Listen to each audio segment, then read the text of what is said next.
This is my spot. It's the same spot I sit and like evaluate them from.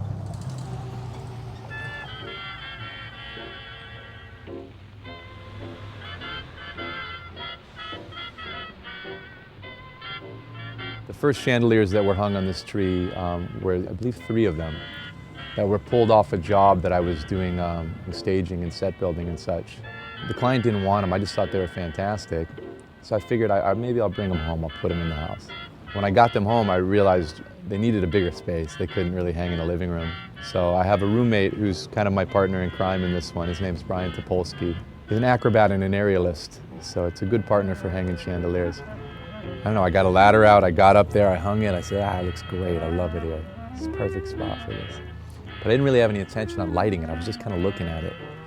Then once I got the second and the third one up, all of a sudden it became this like, we gotta light these. There's no way I can put this up there and not see what it looks like lit. I have a general contracting license, actually. Plumbing and electrical are my disciplines, so it seemed like a no-brainer to like put a few skills to it. We lit them, and then from there it sort of just expanded little by little. About 6 years to the day is when this project started. This was the first chandelier that was off our property. It's actually directly dead center over the street. And it looks right up the street at all my neighbors, so I knew when they're coming down in their cars, they would see this one. It was our first kind of like public foray into like, is everybody cool with this? You know, we had 3 up there. We thought maybe people would think it was neat, but once you make the bold move of putting one over the street, you're now leaving it open. Like people, it's now commentable. And the response from that was probably what fueled me to keep going on this. Almost every neighbor came by and went, oh my God, this is really fun. Or, oh, I love this, it's pretty. You know, or like, it was positive. Well, the original goal was I wanted to get 30 chandeliers in the tree. I figured it was a good even number. It felt like it would honor the tree, that was about around where we could get to, respectfully. It would feel full and unique, but not overbearing and gaudy. A lot of these chandeliers have been come by through varying methods. There's no singular one. I didn't go to a store and purchase 30 chandeliers and string them up.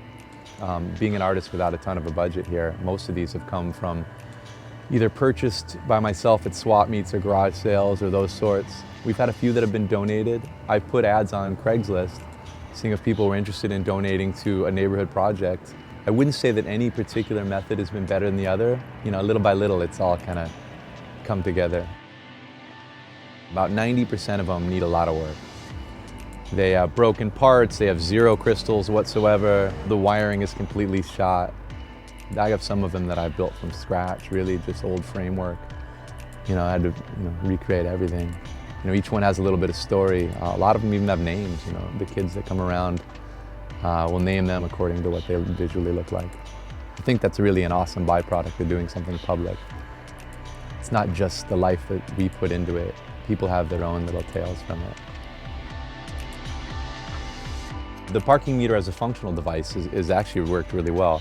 People like putting quarters in it. They like the act of stopping and hanging out for a sec. I can say over the past, what has it been, about 4 months, 5 months now? It's made a good $400, I'd say. It actually really does help, you know, with an electricity bill that's pretty off the chart.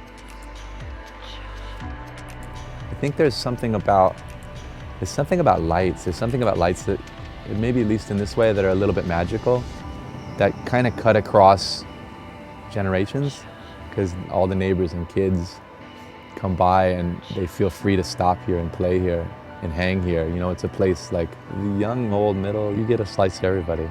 I basically consider my front yard like a public domain. Hopefully I'm going to get the pleasure of making a few more of these. I've been contacted by some parties that were interested in me doing this on their property. If I could turn making chandeliers, trees into a full-time living, I think that would be a great way to give back to the art scene in Los Angeles in a very non-pretentious way. You know, it would be very personal gifts to people.